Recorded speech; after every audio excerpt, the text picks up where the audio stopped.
The highway unspooled beneath Anna like a dark ribbon, the winter sky pressing low over Idaho's empty miles. Pines stood in serried ranks on either side of the road, their needles glittering with frost. The dashboard clock glowed 11:07 p.m. Her knuckles were pale on the steering wheel, the silver locket warm against her skin where it rested beneath her coat. Olivia's voicemail still sat new and unread. "Call me when you land in Spokane. Don't do anything alone." But the farther Anna drove, the more the message felt like a plea from a safer world. This road belonged to the promise she had made, "I'm coming." She stopped for gas in a town that seemed carved out of quiet. One pump, one soda machine humming to itself, a yellow porch light throwing a halo onto packed snow. The air bit her lungs when she stepped out. As the pump clicked to life, she found herself scanning shadows the way she had learned to scan sentences, looking for the word that didn't belong, the detail that gave everything away. There, under her windshield wiper, lay a white envelope, no postage, her name in that same blocky hand. Inside, a single index card, Northbridge Storage, Unit 12B, code RU215, and below it one more line, "Bring the locket." Her breath fogged in a small white cloud. Somewhere, someone was choreographing her steps. She felt fear, clean, bright. But beneath it, something stronger. The pull of a thread finally leading out of the maze. Spokane slept hard when she arrived, streetlights haloing snow, the river a dark seam through the city. Northbridge Storage was a low sprawl of corrugated doors behind a chain-link fence. A keypad blinked at the gate. She keyed in OR215, and the lock thunked open with a heavy, reluctant sound. Unit 12B's door grated upward. Metal teeth on metal. Cold air breathed out. The LED on the ceiling flickered to life, humming. Inside, a single plastic tote sat neatly at the center of the concrete floor. No dust, no clutter, as if someone had cleaned the room for a ceremony. Anna knelt. The tote's lid snapped free beneath her thumbs. On top sat a basketball, the leather scuffed, seams dark with use. Beneath it, an inexpensive burner phone, still in its blister pack, and a folded sheet of paper. She lifted the ball first, holding its familiar weight. A memory rose so fast it felt like pain. 10-year-old Jacob laughing, left hand guiding, right hand dribbling crookedly in the hallway until Catherine yelled, "Not in the house." She set the ball in her lap and unfolded the paper. It was a printout, black and white, slightly grainy, of a weekly schedule pinned to a bulletin board. Spokane Community Rec Center, Open Gym, Adult League. Tuesday, 7 to 9 p.m., Court B, Coach Dan. A handwritten note at the bottom, "Ask for E. Ward." Her heart stumbled. The letter E. Ward, not Reynolds, a new name that fit like someone else's coat. She slit the phone's package with her car key. When it powered on, there was one contact already saved, Coach Dan, and one unread text that arrived the moment the screen found reception. "If you want the truth, come alone." The light in the storage unit buzzed once, then steadied. Snow ticked softly against the roll-up door like fingernails drumming. Anna closed her hand around the locket, feeling its small, stubborn heat, and understood the past wasn't calling. The future was. She shut off the light, pulled the door down, and stood a moment in the dark lot, the burner phone cold in her palm. Somewhere in this sleeping city, a man played ball on Tuesday nights under a name that wasn't his, and in 5 days she would walk into that gym. The next 5 days stretched like years. At school, Anna moved through lessons on Shakespeare and Dickinson, her voice steady, while her mind replayed the schedule from the storage unit. Every squeak of sneakers from the gym down the hall jolted her heart. Every bounce of a ball was Jacob's laugh, breaking through the walls of memory. Olivia noticed the change immediately. "You're holding something back," she pressed over coffee one afternoon, eyes sharp. But Anna shook her head. "Not yet. If I tell you, you'll try to stop me." Olivia frowned, but she didn't argue. She only said, "Then promise me one thing, don't go in blind."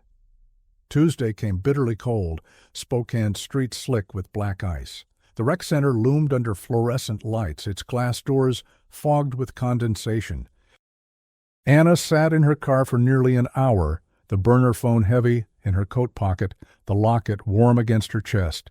She watched people file in, men in sweats carrying gym bags, shoulders hunched against the wind, ordinary, anonymous. Finally, she forced herself inside. The smell hit her first. Rubber, disinfectant. The faint sourness of old sweat. A whistle blew somewhere down a hallway. She followed the sound, footsteps echoing off cinderblock walls, until she reached Court B. Through the glass doors, she saw them, two teams scrimmaging under bright lights. The game was casual, laughter mixing with the slap of sneakers and the hollow thump of the ball. Her eyes darted over faces, scanning, and then she saw him. Not a boy, a man. Tall, broad-shouldered, dark hair damp with sweat. He moved with an ease she recognized instantly, the rhythm of his dribble exactly as it had been in their hallway 15 years ago. For a second, her body forgot how to breathe. She pressed a hand against the doorframe, steadying herself. The man turned, catching a pass, and for the briefest instant, his face angled toward her. The years had changed him, jaw stronger, eyes harder, but beneath it all, the resemblance was undeniable. It was Jacob. Her brother was alive, playing basketball under the name E. Ward. Anna's throat tightened. She wanted to run onto the court to scream his name, but her legs stayed rooted, frozen between past and present. Because in that moment she realized if he was here alive under a false name, then someone had built him a life. And the real question wasn't, is he alive? It was, does he want to be found? Anna didn't step onto the court that night. She sat high on the bleachers, back pressed to the cool cinder block, and watched the game unfold like a memory, playing in a different body. The man with Jacob's shoulders moved through defenders with the same crooked rhythm he'd had as a boy, left hand guiding, head up, just enough flair to make the easy look elegant. A whistle blew. "Evan, your ball!" a voice called from the sideline. The name landed with a thud. E. Ward. Evan. He glanced toward the bench, nodded once, then sank a mid-range jumper that kissed the rim and fell soft. The bench clapped, the scoreboard ticked. Ordinary life, 15 borrowed years. Anna's fingers found the locket. The urge to run down the bleachers and say his real name was a physical ache, but another thought anchored her. If he had a new name, he might also carry a new story, one where Anna was a ghost from a past someone told him to forget. Rushing him could shatter everything. She slipped out before the game ended, stood under the fluorescent hum of the hallway lights, and dialed Olivia. "I saw him," she whispered. The words trembled, not from doubt, but from magnitude. "You're sure?" "They called him Evan, but it's him." Silence. Then Olivia's voice softened. "Okay. Then we do this carefully. We verify his pattern. We learn who Coach Dan is. We make a plan." Careful was the only word Anna trusted. She returned the next night and the next after that, sitting far enough to be no one, close enough to memorize the shape of his life. She charted arrivals and departures in a teacher's neat print. When Evan switched shoes, how he greeted teammates, brief, guarded, who lingered to talk, a red-headed forward, a gray-bearded coach, a lanky guard who laughed too loud.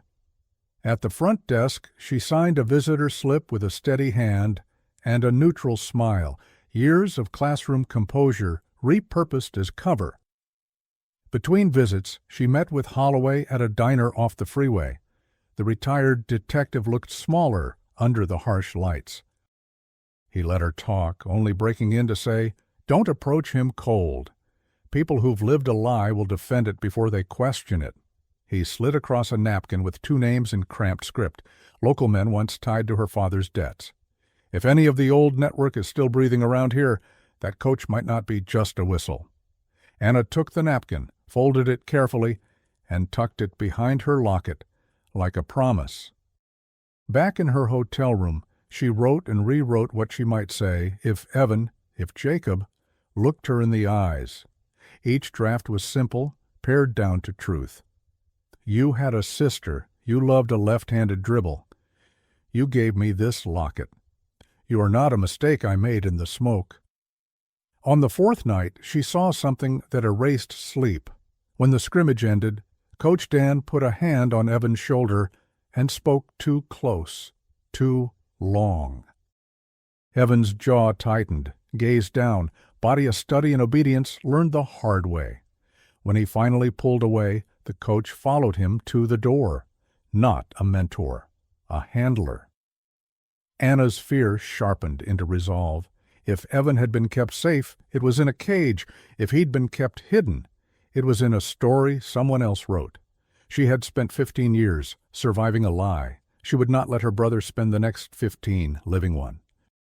She walked into the cold night, planning 3 moves ahead: learn the coach, trace the name, choose the moment that belonged to them, not to fear, not to the past. And when she got back to her car, a new message pulsed on the burner phone. You're close. Don't ruin it. The text felt like a hand on her shoulder, too intimate, too sure. Anna screenshot it, forwarded it to Olivia with a single line, "They're watching," and drove to a coffee shop across from the rec center to think where strangers couldn't hear her heart.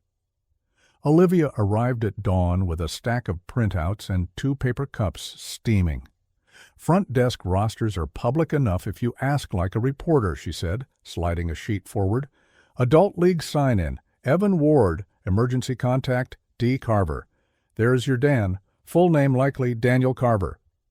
Anna's thumb tapped the page where the phone number would have been, but wasn't. No digits. "Not on the public form," Olivia said. "But there's a second path. Rec centers love bulletin boards." An hour later, they stood under a wall of curled flyers: babysitting, guitar lessons, lost dog. At the bottom, a strip of tabs dangled from a half-torn sheet: Men's League Coaching, Coach D. Carver. The number was a prepaid prefix: disposable. "Handlers don't love paper trails," Olivia murmured, "but they love money. If Carver took him in as safe harbor, there was a price." Aunt Anna called Holloway on speaker. He listened, long quiet, spilling through static. "Carver used to run with small-time collectors up here," he said finally. "Never the muscle, the organizer. He'd place things. Cars, debt, sometimes people." A pause. "Anna, this is where I remind you. Approach him with public eyes on you. People like Carver act brave in shadows. Public eyes. The rec center lobby at the end of practice, the line of vending machines, the noise of the drink cooler cracking open." Anna could picture it like a stage. She wasn't a detective, but she knew how to set a scene. That night, Evan played like a man trying to outrun a thought. Anna waited in the lobby, a soda she didn't want sweating in her hand. When Carver came through the doors, gray beard trimmed, whistle tucked into a fist, the careless gait of a man who owned the map, she stepped into his path before she could imagine the fear. "Coach Carver?" she said. Her voice sounded calm because she had taught it to be.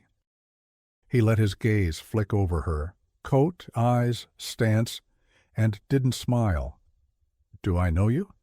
"No, but you know my brother." She let the locket fall into view, silver catching the fluorescent light. 15 years ago his name was Jacob Reynolds. For a heartbeat, Carver's expression didn't change. Then a small thing happened.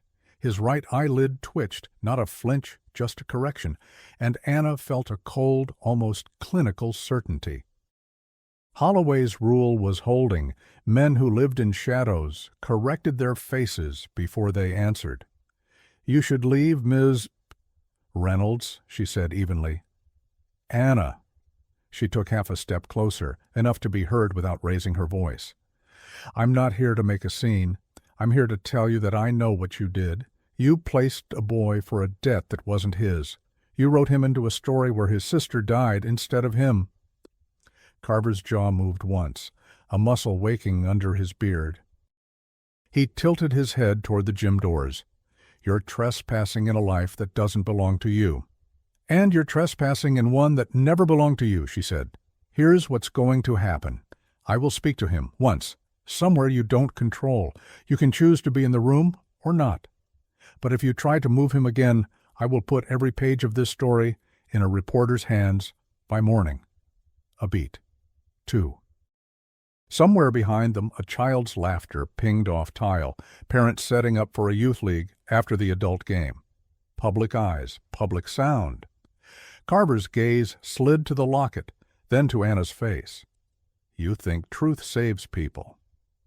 "I know lies don't," she said. He stepped back, just enough to be called a concession by anyone who needed to write a report later. Tomorrow, 9 a.m., Riverwalk. The bench by the footbridge. If he doesn't show, it's because he didn't want to. "I can live with what he wants," Anna said. "Can you?" Carver moved past her without answering, the whistle biting into his palm. A minute later, Evan came through the lobby with a duffel on his shoulder and a life in his eyes that didn't include her. He didn't see Anna, or he pretended not to. The burner phone buzzed before she reached the door. Unknown number. She answered, throat tight. A man's voice, older than 10, younger than the years between, breathed once and said, "Stop following me." The line went dead. Morning glazed the Spokane Riverwalk with pale light, ice feathering the edges where water lapped the stones. Anna arrived early and chose a bench by the footbridge, the locket warm in her glove, the burner phone cold in the other. Joggers threaded past with frosted breath. A gull stitched the sky with a single cry, and was gone. Carver showed first, gray beard, whistle hidden, hands in pockets like he could tuck away consequence. He didn't sit. "If he comes, it's because he wants to," he said, voice low. "No speeches, no scenes." "I don't owe you rules," Anna answered, eyes on the water. "I owe him the truth." Footsteps on wood, a shadow crossing the bench. Anna looked up and her body forgot how to breathe. He wore a navy hoodie, duffel strap across his chest. Older, harder at the edges, but the lines of him were the ones her bones remembered. "Evan," Carver said, carefully neutral. The man didn't look at Carver. He watched Anna like people watch fire, hungry, afraid of what it burns. "You need to stop following me," he said, the same voice that had flashed through the phone the night before, now anchored in a face she would have known anywhere. "I'm not here to ruin your life," Anna said. She uncurled her fingers.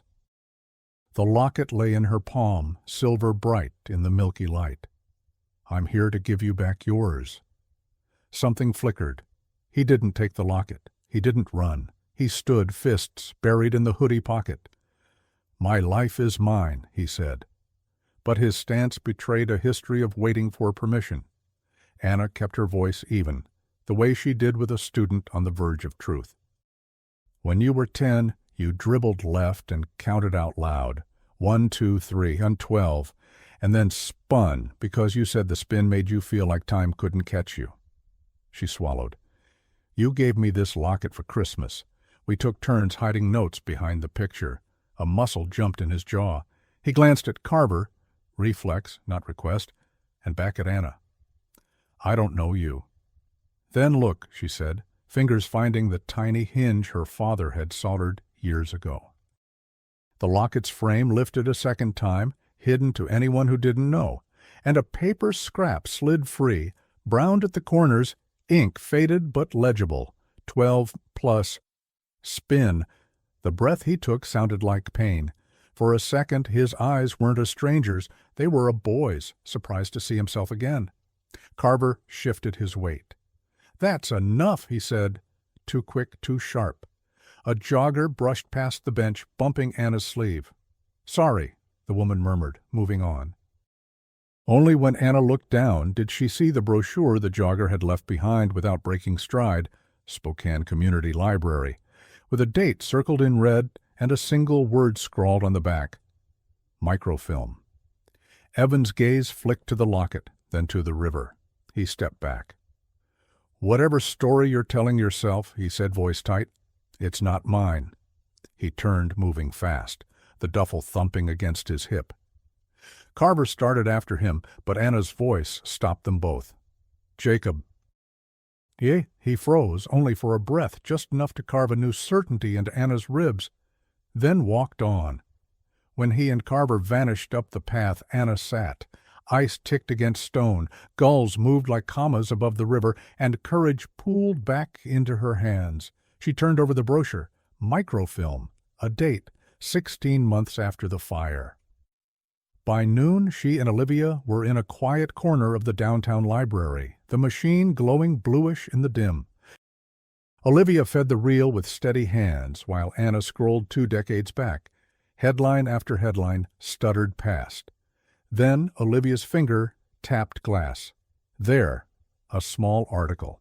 Community Youth Team wins city finals. The photo was grainy, but the boy at the end of the back row had a familiar stance, left knee canted, chin tipped, like he heard a joke no one else got.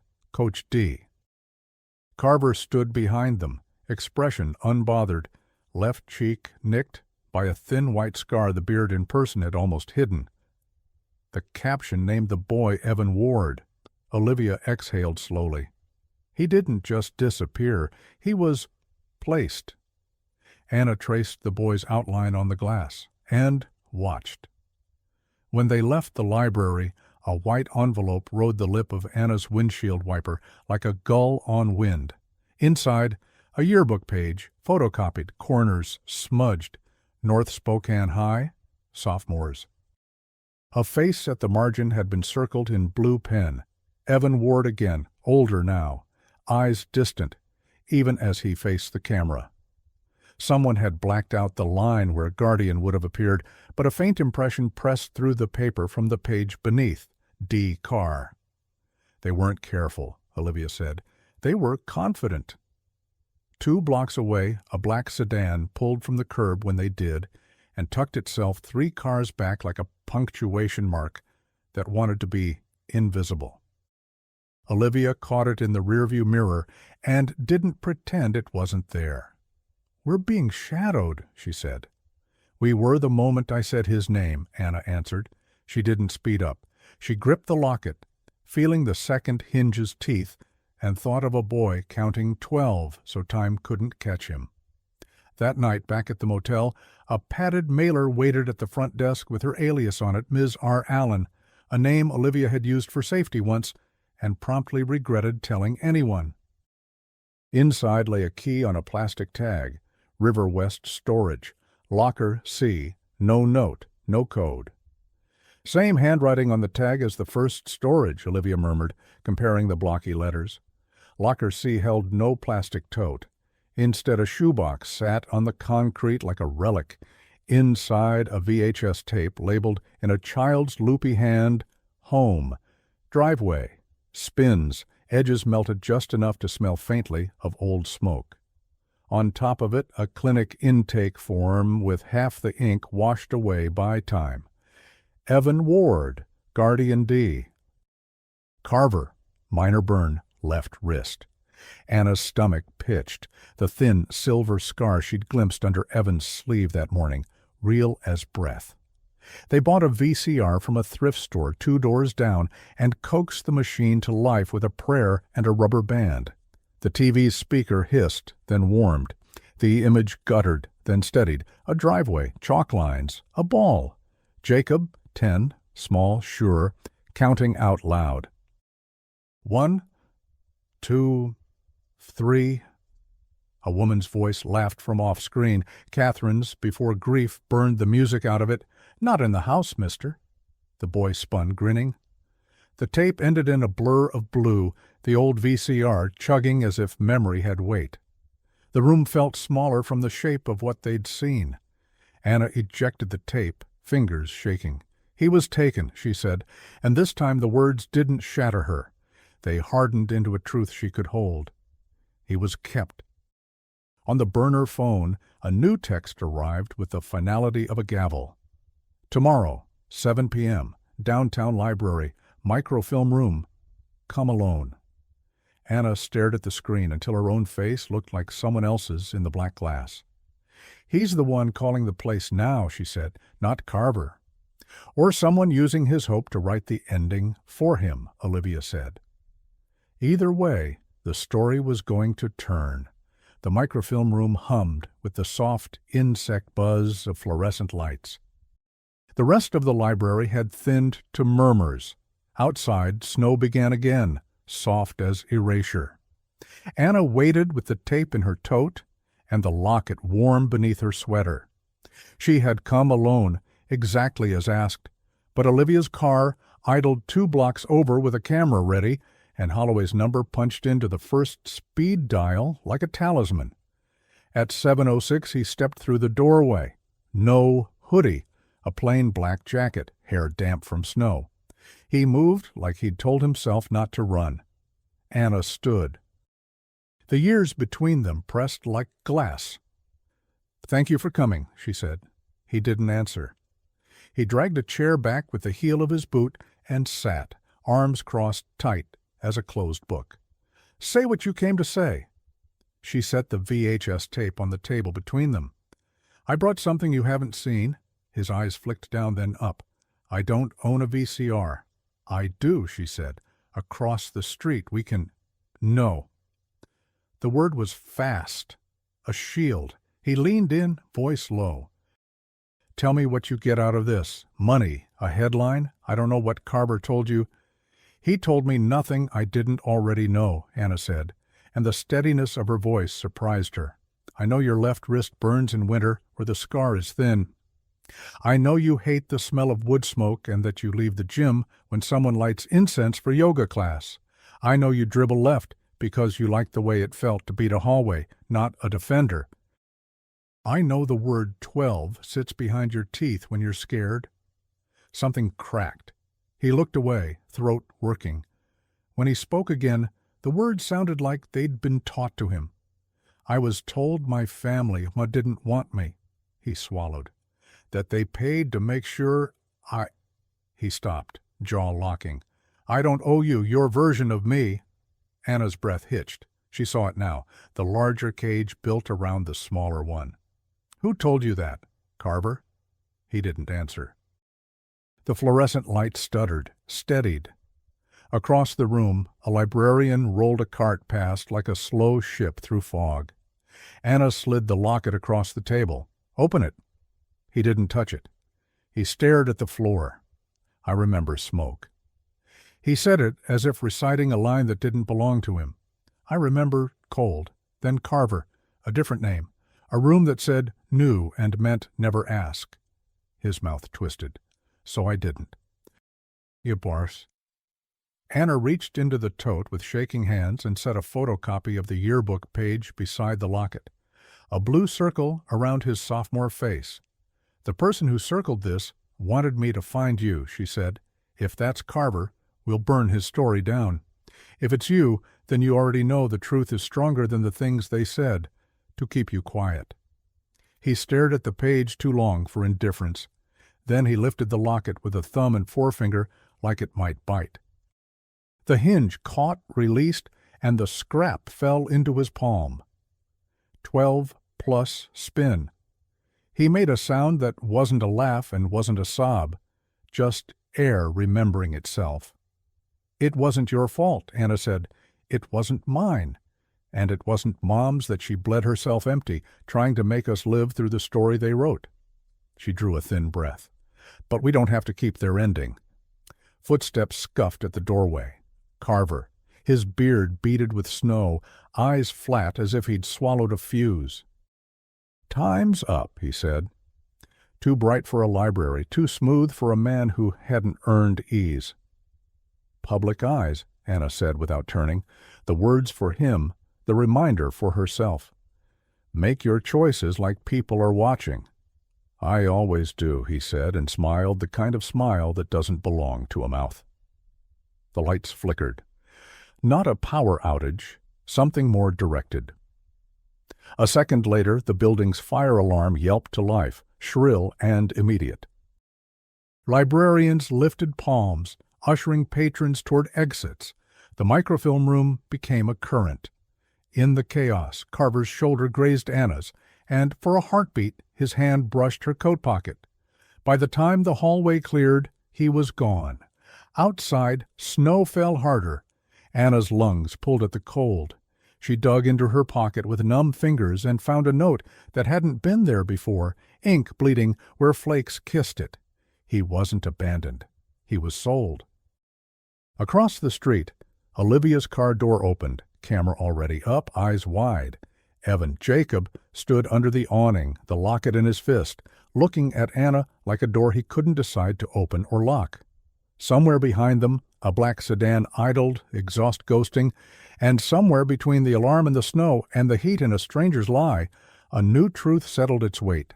This wasn't a rescue. It was an extraction from a story with authors still very much alive. Snow still clung to Anna's coat as she sat in Olivia's car, the alarm echoing faint in her ears. The note Carver had slipped into her pocket lay on her lap like a splinter. He wasn't abandoned. He was sold. Olivia drove fast, her camera already storing the shaky footage of the library chaos. "He staged that alarm," she said flatly. "Diversion, intimidation, take your pick. But slipping you that note? That was calculated. He wants you rattled, maybe even testing how far you'll chase." Anna stared out the window, Spokane's neon signage bleeding color into the snow. "Or maybe it's the first true thing he's ever given me." Her voice felt distant in her own throat. They spent the night cross-referencing every scrap they had. Holloway met them in a 24-hour diner, sliding into the booth with the slow weight of a man who'd seen too many endings. He read the note twice, jaw tightening. Carver wasn't a lone wolf. He worked with debt brokers, men who'd take what they were owed in cash, property, or people. If your father was in deep enough, selling guardianship would have been a solution. Illegal, but hard to prove. Anna's stomach turned. Guardianship? You mean adoption papers forged, or custody transferred under the table? Exactly, Holloway said. Once the system stamped it, even if the ink was bought, the boy was no longer Reynolds. He was Ward. He sipped cold coffee.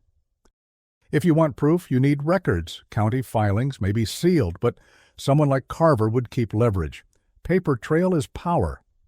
Olivia leaned forward. Then we start with family court archives, custody records, guardianship transfers, foster placements. Spokane County, circa 15 years ago. By morning, they were inside the courthouse basement, fluorescent lights humming above rows of steel cabinets. Olivia had wrangled temporary access, posing as a journalist, reviewing old child welfare cases. Anna sifted through files until her eyes blurred. Names, dates, ink fading to ghosts. Then, one folder half torn, edges scorched as if touched by flame. Ward, Evan, guardianship. Daniel Carver, filed November 2008, just 3 weeks after the fire. Anna's breath caught. The document was thin, but stamped with an official seal. She traced the raised edge with her fingertip, rage and grief cresting. "He papered him," she whispered. "My brother was sold with a stamp." Olivia photographed every page. "This isn't just guardianship. Look here. Surrender of parental rights. Signed by Catherine Reynolds." Anna's world tilted. The signature wavered, but it was her mother's hand, shaking, uneven, but there. She said she lied to protect me, but she signed this? Holloway exhaled hard, maybe under duress, maybe a forgery. Debt men were good at both. But Anna couldn't unsee it. The loop of her mother's R, the tilt of the K. Her mother hadn't just let Jacob disappear. She had signed the line that erased him. Her throat tightened. All this time she swore silence was protection, but it was compliance. Before Holloway could answer, Olivia hissed, "We're not alone." At the end of the aisle, a man lingered, pretending to read a bulletin. His coat was too heavy for indoors. His eyes darted once too often toward their table. When Anna met his gaze, he turned and left, but not before she glimpsed the glint of something metallic at his belt. "Carver's eyes," Olivia muttered. "He knows we're here." They packed the files quickly, copying what they could, and slipped out into the snowy daylight. The courthouse steps felt too open, every passer-by a watcher. That night, in their motel room, Anna spread the documents on the bed. Guardianship records, yearbook copies, the VHS tape, the locket. A mosaic of truth staring back at her. Olivia tapped the surrender page. If Catherine signed this, it means one of two things. Either she gave him up willingly, or someone forced her hand so completely she thought it was the only way to keep you alive. Anna's chest burned. "I need to know which." The burner phone buzzed again. A new text. "She'll never tell you the whole story. Ask Jacob." The text pulsed on the burner phone like a dare. "She'll never tell you the whole story. Ask Jacob." Anna sat on the edge of the motel bed, the guardianship file spread open beside her. The signature seemed to glow under the lamplight, her mother's name, turned weapon. She wanted to burn the page, to erase the lie, but instead she folded it carefully and slid it into her coat. The next night she returned to the rec center. She didn't approach the court, didn't say his name. She waited by the vending machines in the lobby, the guardianship folder clutched against her chest. When the scrimmage ended, he came out with his duffel. She stepped forward, blocking his path. "Jacob," she said softly. The name trembled in the air like a match about to catch. He froze, eyes narrowing. "That's not my name." "It was," she whispered. She held out the file. "You deserve to see what they did to you." He hesitated, then snatched the folder from her hand. He flipped through it, jaw tightening with each page. When he reached the surrender form, his face drained of color. For a moment, the weight of the lie bent him. Then he snapped the folder shut and shoved it back at her. "I already knew," he said. His voice was raw, like glass dragged across stone. Anna blinked. "You... what?" "Carver told me when I was old enough to ask. He said my family didn't want me, that they signed me over to pay a debt." He took a step closer, anger sparking in his eyes. "And now you're here, 15 years later, confirming the same story." Anna's breath broke. "That's not the truth." "She was forced. I was kept in the dark. We were victims, Jacob?" "Victims don't sign papers," he spat. The lobby emptied, the sound of bouncing basketballs fading behind closed doors. For a moment it was just the two of them, the file like a live wire between them. Anna steadied her voice. "Then answer me this. If we didn't want you, why did I carry your locket every single day? Why did I follow every shadow, every lie? Just to find you." She pulled the locket from her coat, letting it dangle between them. "Because you are mine, Jacob. Not Carver's, not Ward's. Mine." His gaze flicked to the locket, and something old stirred, recognition, memory, pain. But before either could speak, a voice cut in. "Touching," Carver said from the hallway, arms folded, eyes cold. "But the boy knows where he belongs," Olivia's voice rang out from the entrance. "Not if the law knows first." She strode in, holding her phone high, camera recording. "Smile for the public, Coach. Guardianship documents make nice headlines." Carver's smile was thin. "You think exposure scares me?"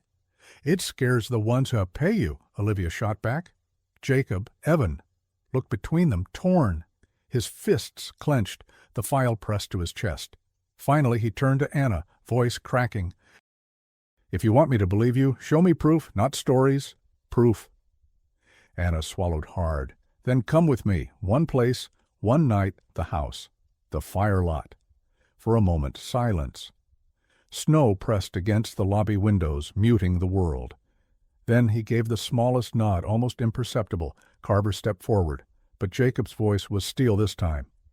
"No, Dan, I'm going." Anna's heart surged.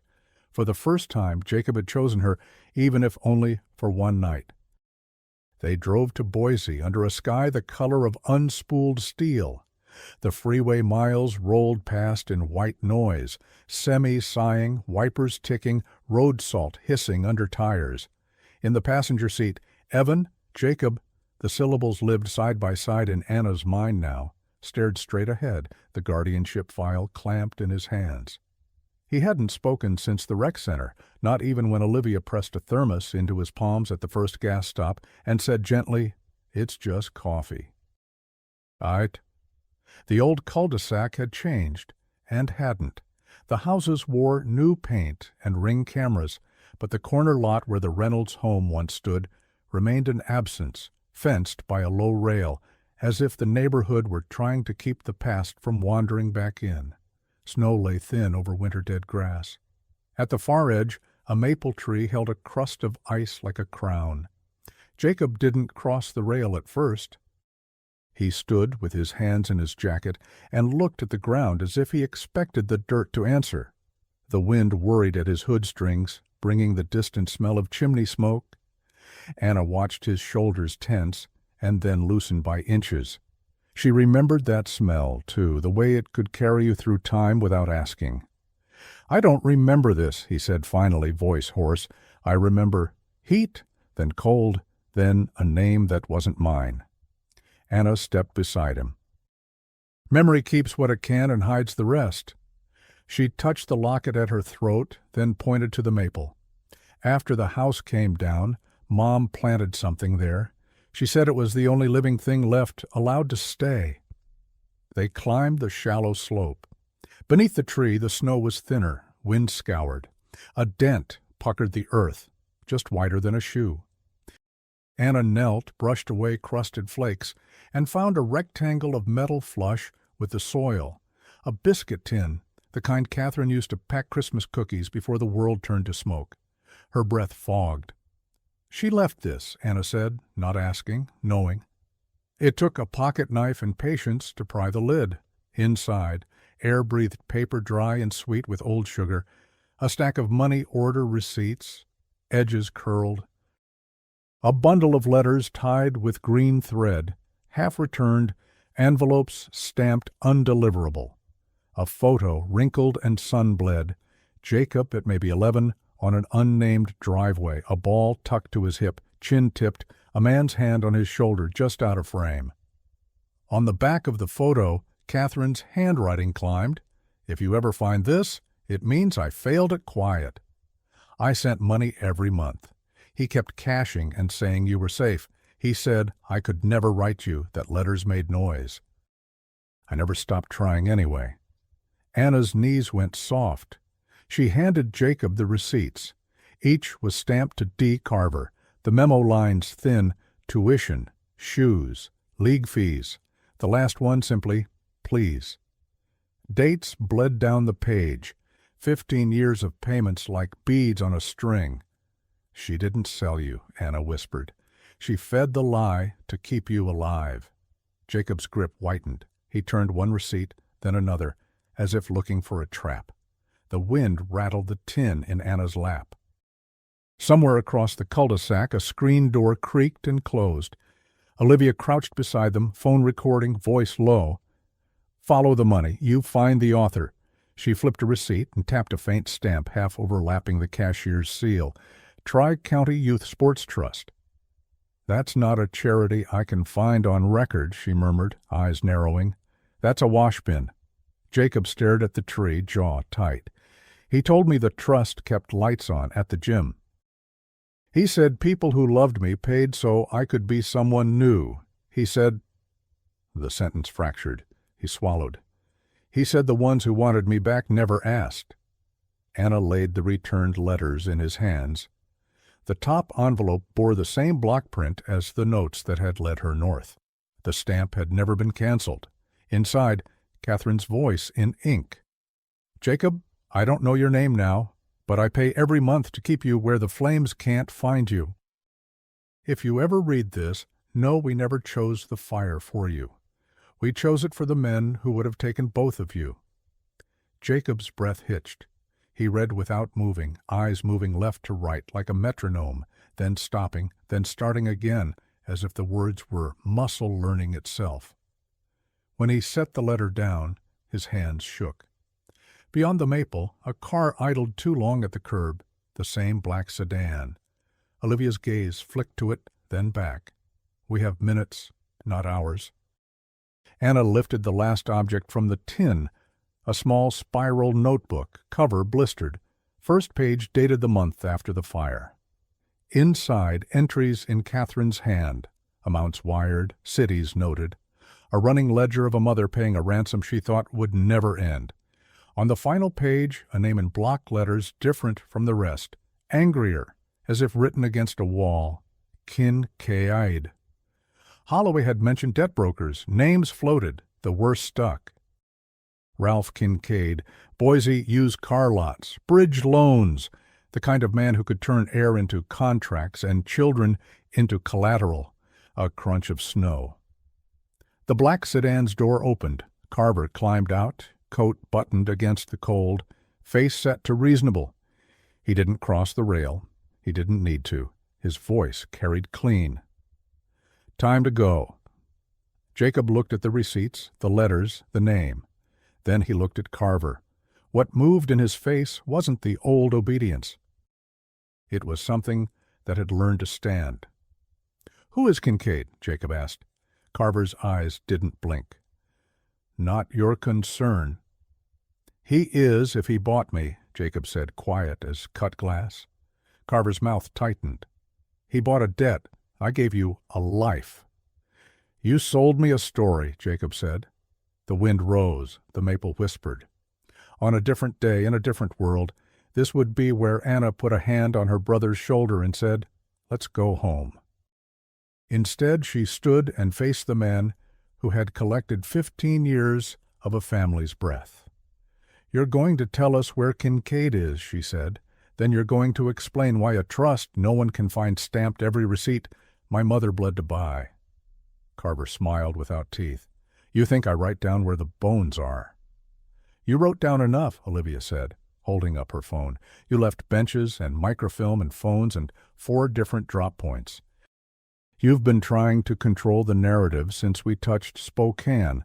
Why crack the door unless you're scared of who's already pushing it?" For the first time, something like concern moved under Carver's beard. His gaze shifted past them, over the rail, to the cul-de-sac's far end. A man had rounded the corner, collar up against the cold, walking like he owned the road. Even at distance, the posture was confidence-washed dark. Holloway stepped from the opposite direction, as if folded out of the winter air, one hand lifted in a small, steadying gesture. "Back in the car," he called, voice even. "All of you." The man at the end of the street didn't speed up. He didn't need to. Ralph Kincaid didn't look like a villain from a headline. He looked like a man who could sell you a car 3 payments late and make you thank him for the privilege. He stopped at the curb and rested his hands on the rail as if greeting neighbors. "Ms. Reynolds," he said, eyes slipping to Jacob and away, the way men like him made people disappear. "Coach Carver, officer." He chuckled. "No, retired, isn't it? Detective Holloway." "Leave," Holloway said, calm enough to be a threat. Kincaid smiled toward the maple, toward the tin in Anna's hands. "You found the cookie jar," he said. "Some mothers collect report cards. Yours collected pennants." Anna felt the tin's weight, as if it were the house itself. "You profited off a fire." "I mitigated risk," Kincaid said. "And please, if we are confessing, allow me the dignity of proper nouns. I didn't light anything. I simply arrived where need and opportunity shook hands." His gaze slid to Jacob. "How's the new name, son?" "Wears better than the old one, I'd think." Jacob's breath came thin. He didn't step back. "You don't get to call me son." Kincaid's smile cooled. "Then perhaps you'd prefer Asset." Holloway moved between the rail and the road, body turned, eyes never leaving Kincaid. "You signed a guardianship transfer with a forged notary and a cash box. I have the clerk who remembers the day because your cologne made her nauseous." Kincaid's eyes flicked, not liking the light. "You have a memory. I have paper. paper wins. Olivia lifted her phone higher. And I have distribution. Kincaid's smile returned, small. Do you imagine the internet frightens men who buy time for a living? No, Anna said. But juries do. For the first time, the veneer thinned. Kincaid's jaw moved once, like a man choosing between levers. He glanced at Carver. What passed between them wasn't friendship, it was inventory. Clocks run, Kincaid said lightly, stepping back toward his sedan. You've had your nostalgia. Take a picture of the tree, then do as people do and return to your jobs. He slid behind the wheel and pulled away, the black car whispering down the street like a closing parenthesis. Carver lingered, one heartbeat longer, eyes on Jacob, then on Anna, and for a flick there was something like regret. Rotten, late, but human. You think finding him fixes you, he said softly. You have no idea who he is now. We'll let him tell us, Anna said. Carver nodded once, as if granting a point in a debate he hadn't intended to lose, and followed Kincaid out. Silence held. Snow picked at the rail. Jacob breathed like a runner learning a new pace. He knew your name, Anna said to Holloway, not accusation but fact. Holloway's eyes stayed on the empty street. He's known it since I pulled the first thread 15 years ago. He looked at Anna then, tired and certain. And, Anna, he also knew where you lived. Jacob's head snapped. So who put the first envelope on her table? Holloway lifted his chin toward the maple, toward the tin, toward the letter tied with green thread. Start where the truth started, he said gently, with a mother who never stopped making noise in a quiet they told her to keep. Anna looked down at the letters, at the block print on the envelopes, at the way the capitals shaped themselves like someone trying to keep a hand from shaking. Her breath caught. The handwriting on the first apartment note hadn't been Carver's block or Kincaid's sales floor cursive. It had been careful, familiar, Catherine's. They drove straight to Catherine's house. Dusk softened the edges of Boise into a watercolor of porch lights and breath clouds. Anna didn't knock. She opened the door with the key that had once meant after-school snacks and now meant answers. The living room glowed with lamplight, the Afghan draped over the sofa like a flag of surrender. Catherine stood in the doorway to the kitchen, dish towel twisted in her hands. When she saw Jacob behind Anna, her mouth made a sound that had no word, part prayer, part apology. She didn't step forward. Her eyes asked permission to exist. I sent the first envelope, Catherine said, before anyone could speak. I couldn't carry it any more. The lie. I thought if I wrote those words, you'd move. You always move when a story is true. Anna set the biscuit tin on the table. The receipts, the letters, the tiny spiral ledger. You paid him all those years. Catherine nodded, tears catching on the curve of her cheekbone. He said, if I didn't, the men who took Jacob would take you too. He said silence was safety, and I tried to be quiet. I did. I tried, but the quiet grew teeth. So I wrote little directions, things only you would see. Anna's rage had edges. Grief softened them. You broke into my apartment, Mom. Catherine's laugh was a small, cracked thing. Broke in? I asked Mrs. Leary for your spare. She keeps everyone's. I made her lemon bars. Olivia's mouth twitched despite herself.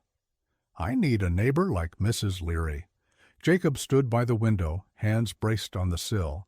Streetlight haloed his profile, making him look briefly like the boy who had counted spins to outrun time. He didn't turn.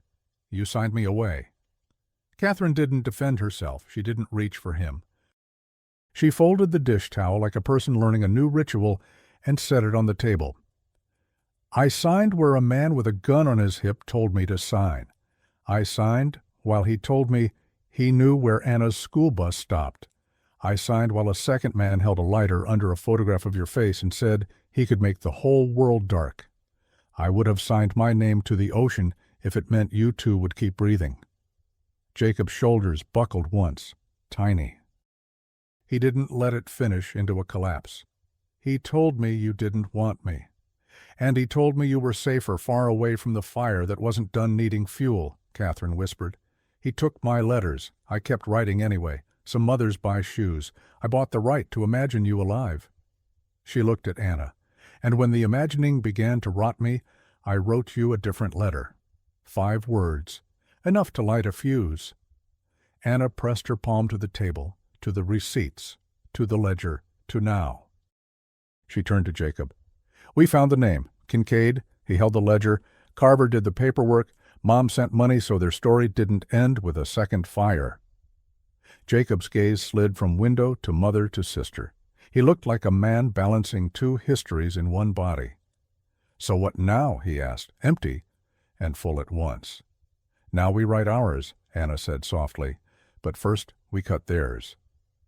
Holloway arrived with the night. He carried a folder thick with years and a weariness that had turned into stubbornness. I have a clerk willing to talk, he said. I have a second one who scanned the forged notary stamp for me off the record. We can push this to the DA. It will not be fast. It may not be clean, but it will be real. Olivia spread her notes like a map. And while the law trudges, the story runs. We publish. Not salacious, not a circus, just facts with receipts. Pressure cracks rock. Catherine flinched. If you put our names, we anonymize where we can, Olivia said, gentle but firm. We name Carver and Kincaid. We show the stamped money orders, the shell trust, the guardianship filings. We treat Jacob the way he wasn't treated for 15 years, as a person first. Jacob exhaled like a window opening in winter. It didn't warm the room, but it changed the air. I don't know if I can be who you remember, he said to Anna without looking away. Sometimes I wake with a name in my mouth that isn't mine, and I hate everyone who gave it to me. Sometimes I think I don't want to remember at all. Anna's throat tightened. Then we'll remember gently. We'll put padding around the sharp parts. We'll stop when you say stop. Silence held, but it wasn't empty. It was a place where something could grow. The burner phone buzzed against a coaster. A new number, a new message. Tomorrow, noon, Kincaid's lot. Come see who paid for the fire. Holloway swore under his breath. It's bait. We bring public eyes, Olivia said. Daylight, cameras, a lawyer on speaker. Catherine's hands shook as she reached for Jacob's, then stopped, then didn't force. If you go, don't go alone. I did everything alone. That was the mistake. Anna looked at her brother. We go together, she said. He nodded once. It wasn't agreement or forgiveness or surrender. It was a decision to be a person in the room where his life was being told. Kincaid's lot squatted on a frontage road, ringed by flags that snapped in the wind. Kincaid Auto and Credit promised everyone approved in paint the color of tax refunds. Noon made the asphalt ripple with winter sun. Customers drifted like birds pecking at chrome. Olivia sat up across the street with a long lens. Holloway stood visible by the office door, phone lit with a live line to a DA who owed him nothing but the time of day. Kincaid met them on the asphalt with a salesman's welcome. Come to upgrade? He said. I've got a mint Civic, 2 owners, both ghosts. Paper ghosts, Holloway said. Let's see yours. Kincaid laughed. Cameras and cops. Ms. Reynolds, you should teach a class. I do, Anna said. Tuesdays and Thursdays. On stories we don't let other people write. Kincaid's mouth thinned. He jerked his chin toward the office. Bring your film. Bring your faith. We'll play show and tell. Inside the walls were framed certificates and a photo of Kincaid shaking hands with a city councilman who had retired to Florida and golf. Kincaid opened a drawer and laid a tidy stack of contracts on the desk, the way priests lay out sacrament. Receipts, he said dryly, for your mother's penance, for your brother's new shoes, for the gym lights, for the privilege of being alive in a story I managed. Jacob didn't sit. He didn't blink. Who lit the fire? Kincaid's eyes slid to him, then back to the camera that hummed softly in Olivia's hands through the glass. He smiled like a man who enjoyed unwrapping small, mean gifts. Your father asked for the kind of help men ask for when they're out of other kinds. I introduced him to oxygen." The room tilted. The words were simple. They carried a century. Anna's mouth went dry. "You mean you hired someone?"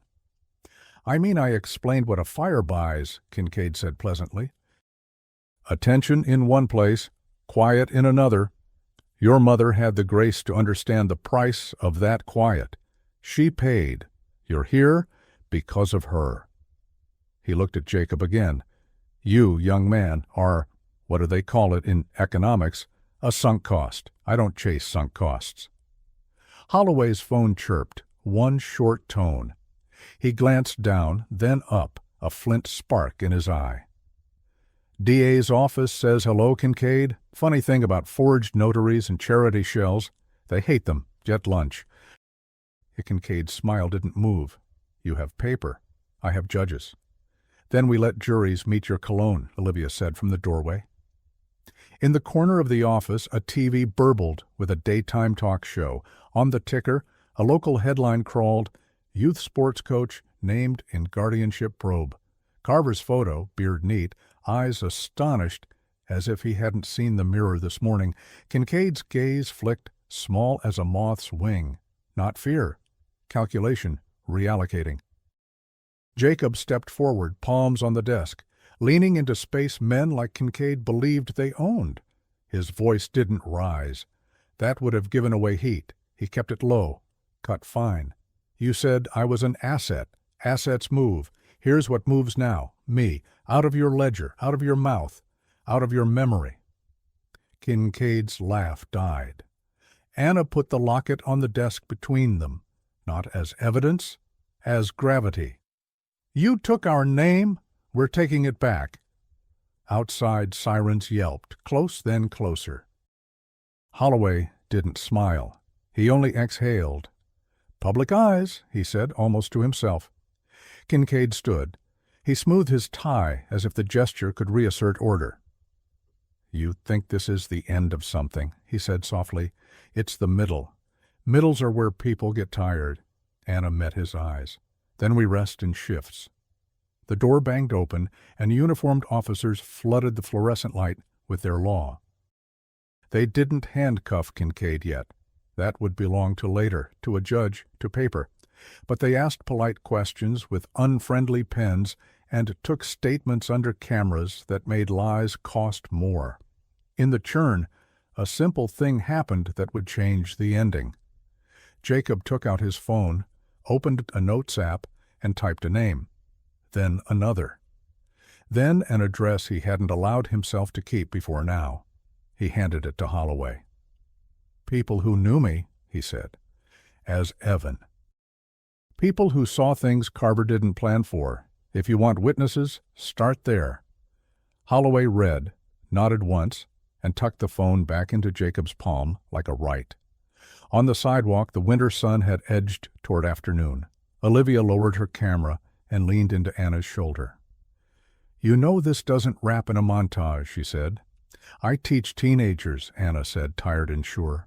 "I know nothing wraps." Jacob stood beside them. He didn't touch Anna. He didn't need to.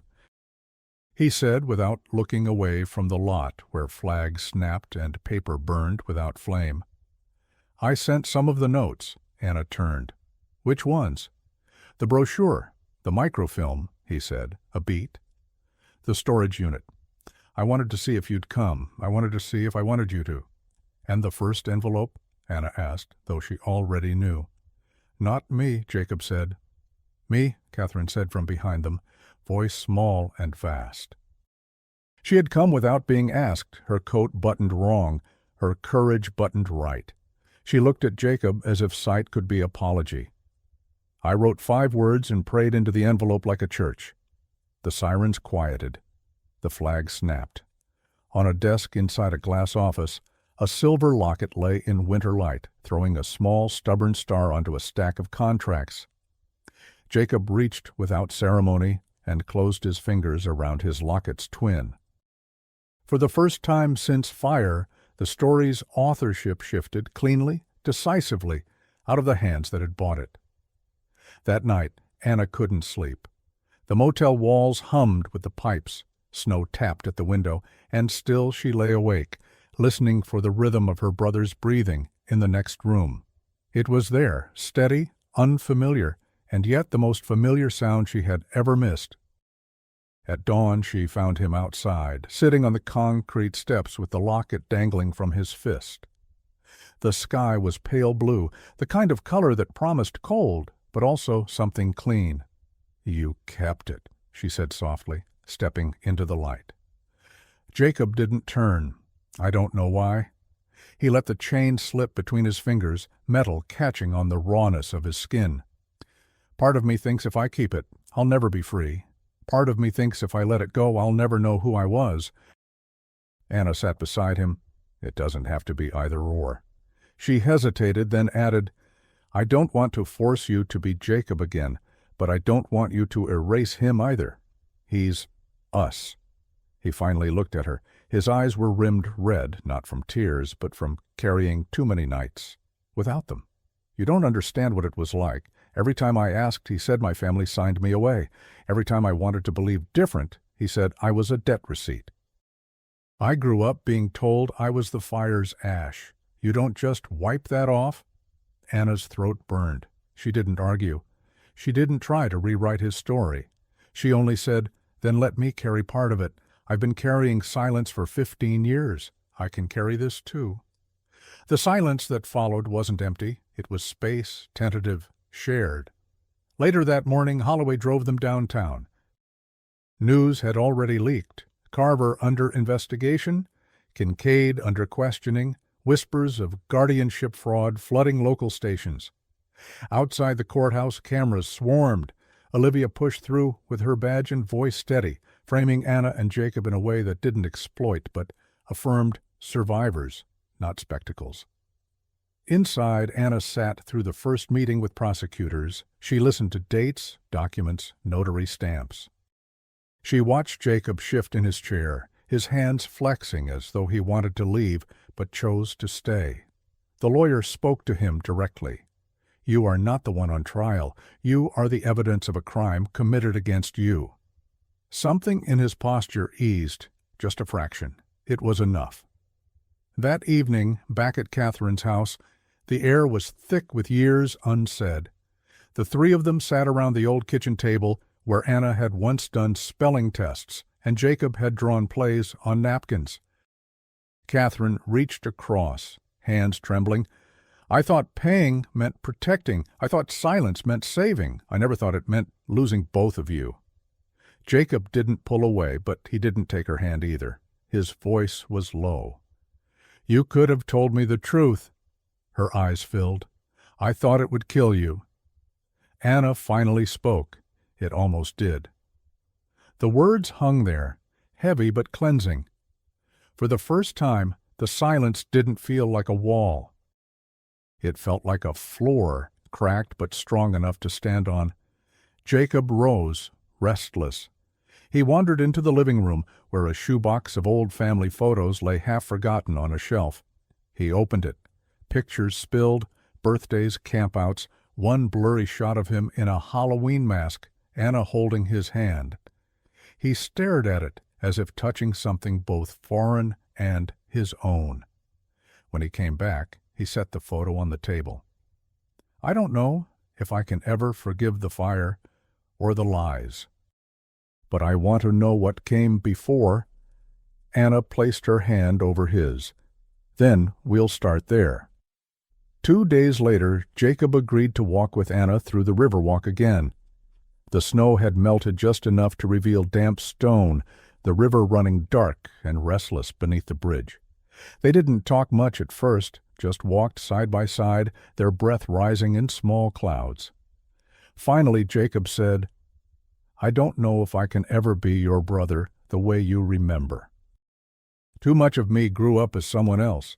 Anna stopped. She faced him, her eyes sharp but wet. "I don't need the boy back. I just need the man to know he was never abandoned, that he was loved every second, even when silence made it invisible."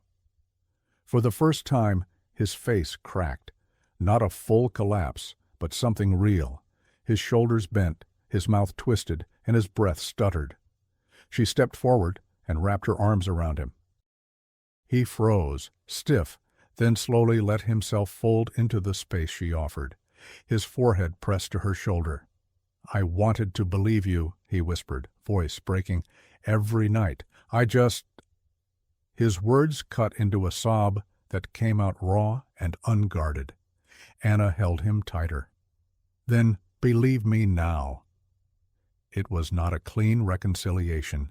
It was messy, wet with grief, heavy with years that couldn't be given back. But it was real, and for Anna, that was more than enough. News spread fast. By the week's end, Carver was suspended from all community leagues, his face on local broadcasts under the headline, "Youth Coach Accused of Guardianship Fraud." Parents demanded answers. Former players called in with memories that matched Jacob's scars. The walls around Carver's silence cracked. Kincaid moved quickly, his lawyers filing injunctions, but Holloway and Olivia pressed harder. Articles surfaced, receipts scanned, timelines matched. Catherine testified privately, her voice shaking, but her evidence steady. For the first time, Jacob saw the system bend in his direction. It didn't heal him, but it gave weight to his truth. One evening, back at Catherine's house, Anna found Jacob in the backyard, staring at the stars above the maple tree that had grown taller than the roofline. He held the locket in one hand and the photo from the shoebox in the other. "Do you think I'll ever feel whole?" he asked. Anna stepped beside him. "No one ever feels whole. We just keep finding the pieces. And sometimes the missing ones are what make us strong." He looked at her, really looked, as if weighing whether he could accept that answer. Then he nodded once. "Then maybe it's time I learn who I am without someone else's story written over me." For the first time, she saw not the boy lost to fire, not the man raised in lies, but her brother, scarred, complicated, unfinished, but present. And that was enough to start again. The next day they drove past the empty lot of their old house. Snow glistened where the living room had once been. Jacob stepped out, stood in silence, and finally whispered, "Goodbye." Anna slipped her hand into his. "Not goodbye," she said, just turning the page. Together they walked back to the car, leaving footprints that melted slowly into the thawing ground. Spring came to Boise the way apologies come, late, uneven, but real. Snow retreated from curbs, and the river shed its winter skin. Anna returned to her classroom with a new steadiness, weaving units on memoir and truth-telling into the syllabus. When a student asked why stories mattered, she answered without blinking, "Because if you don't write them, someone else will." Olivia's articles landed like careful blows. No sensational headlines, only receipts, dates, and the simple weight of testimony. The first piece named Carver, the second traced the trust that never existed, the third followed a trail of forged notaries to Kincaid's desk. Each story widened the circle of witnesses. People wrote in, players who remembered rules that felt like fences, a clerk who recognized Kincaid's cologne, a neighbor who wondered why a boy changed names between summers. Holloway kept his meetings with prosecutors quiet. He slept badly and smiled rarely, but he started wearing a better shirt to the courthouse, as if remembering what progress looked like on a body. Catherine began therapy. She went every Thursday at 3, coming home with puffy eyes and a voice that didn't reach for excuses anymore. She wrote letters she never mailed, to the person she had been, to the men who had fed on her fear, to the children she had failed by believing silence was safe. Sometimes she read them aloud at the kitchen table. Nobody corrected her. They let the words clean the room. Jacob Evan moved through days like a man learning a new language. He worked mornings at a hardware store where the smell of cut pine didn't sting, afternoons helping a youth league, where doors stayed open and sign-in sheets were real. He filed legal paperwork to reclaim his name, not erasing Evan Ward, but braiding it with what came before. On the form he wrote Jacob Evan Reynolds, and when the pen hesitated halfway through his last name, he did not lift it from the page. One evening he and Anna returned to the empty lot not as pilgrims but as planners. They stood where the living room had been and sketched a rectangle in the air with their hands. "Not a house," Anna said. "A garden." Jacob nodded. The maple, taller now, made a sound like distant applause. They planted early-season seeds in small trays on Catherine's porch, dirt under fingernails, grief under everything, but not above it any more. When the court first called Catherine to testify, she stood straight, hands steady. "I signed because a man named Kincaid told me what he would do to my daughter if I didn't," she said to the room, to the record, to her own heart. "I paid because he said paying was how my son would stay alive. I was wrong about many things. I was not wrong about loving them." The stenographer's keys clicked like rain. That night, in the quiet of the kitchen, Jacob asked a question without looking up. "Did you keep any of my things?" Catherine's breath hitched. Then she opened a drawer and pulled out a dented tin whistle and a rubber wristband from a youth tournament long ago. Jacob turned the whistle over in his palm. He didn't put it to his lips. He set it on the table like an anchor. They didn't vanquish nightmares. They learned their schedule.